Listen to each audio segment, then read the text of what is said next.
السلام علیکم۔ یہ میری ویڈیو کے اوپر آپ جن کی فوٹو دیکھ رہے ہیں، میں نے ان کی ایک ویڈیو دیکھی۔ یہ مدینہ پاک میں کچھ لوگ حضور پاک صلی اللہ علیہ وآلہ وسلم کے روضہ پاک کے سامنے صلاۃ و سلام پڑھ رہے تھے، تو یہ ان کے پاس گئے تو یہ پوچھنا شروع ہو گیا کہ بھائی جان آپ بتائیں کہاں پہ ذکر ہے کہ جماعت کی صورت میں آپ سلام پڑھیں، آپ لوگ علیحدہ علیحدہ بھی پڑھ سکتے ہیں۔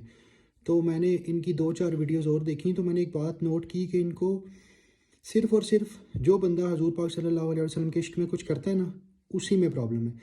حرم پاک میں کوئی بندہ اللہ کے حکم سے جاتا ہے تو وہ اس کو اللہ کا حکم ہوتا ہے تو وہ سرکار دو عالم صلی اللہ علیہ وسلم کی بارگاہ میں جاتا ہے۔ اپنے ایمان سے یا اپنی طاقت سے کوئی نہیں جا سکتا، میرا تو یہ ایمان ہے۔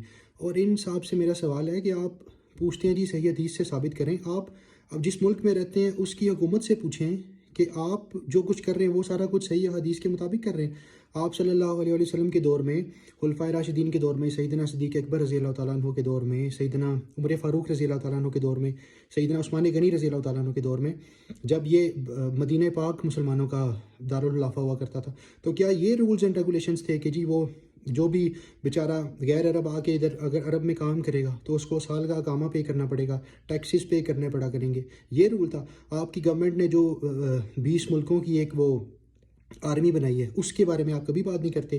ان مولوی صاحب کو آپ کبھی زندگی میں جہاد کی بات کرتے ہوئے نہیں دیکھیں گے۔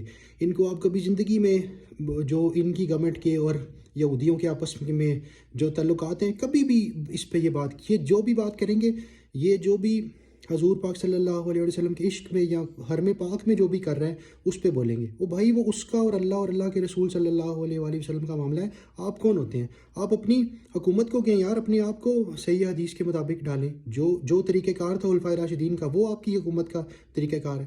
اور ایک بات آپ سب لوگ میری یاد رکھیے گا، ہم اگر اشرف المخلوقات ہیں نا تو ہم اس وجہ سے اشرف المخلوقات نہیں ہے کہ ہمارے اندر دماغ ہے یا ہم چلتے پھرتے ہیں کھاتے پیتے ہیں، ہم کوئی سائنسدان ہیں، ہم کوئی توپ چیز ہیں، ایسا نہیں ہے۔ یاد رکھیے گا ہم صرف اور صرف اشرف المخلوقات اس لیے ہیں کہ اللہ پاک نے اپنے پیاری نبی صلی اللہ علیہ وسلم کو انسانوں میں پیدا کیا تھا۔ اگر اللہ پاک ان کو کسی اور مخلوق میں پیدا کرتا تو وہ مخلوق اشرف المخلوقات ہوتی۔ ہم صرف اور صرف اشرف المخلوقات اس لیے ہیں کہ آپ صلی اللہ علیہ وسلم کی ذات انسانوں میں پیدا کی گئی۔ یہ بڑی پتے کی بات ہے اور یہ لوگوں کو پتہ نہیں چلتا۔ لوگ مطلب ان جیسے لوگ جن کو صرف اور صرف مطلب اتنا بغض ہے، قیامت کے دن آپ صلی اللہ علیہ وسلم جب شفاعت کریں گے ساری امت کی تو اس وقت یہ ان کے سامنے اس ندامت سے حاضر ہو جائے گا کہ مطلب کیسے یہ لوگوں کو صرف اور صرف اس کو یہی چیز بری لگتی ہے، پورے مسلم دنیا میں پورے مسلمانوں میں اس کو صرف یہی چیز بری لگتی ہے اور اس کو کوئی چیز بری نہیں لگتی۔ اللہ پاک خود فرماتا ہے ان اللہ و ملائکتہ یصلون علی النبی یا ایھا الذین آمنوا صلوا علیہ وسلموا تسلیما۔ کہاں پہ ذکر ہے کہ اکیلے کریں یا جماعت کے ساتھ کریں؟ مطلب ان کو صرف اور صرف بغض ہے حضور پاک صلی اللہ علیہ وسلم کی ذات کا۔ اور مطلب مجھے نہیں پتہ ایسے لوگ کیوں حرم پاک میں کس کے ایجنڈے پہ کون ان کو پیسے دیتا ہے، کس کے ایجنڈے پہ یہ کام کرتے ہیں، کس کے ایجنٹ ہیں۔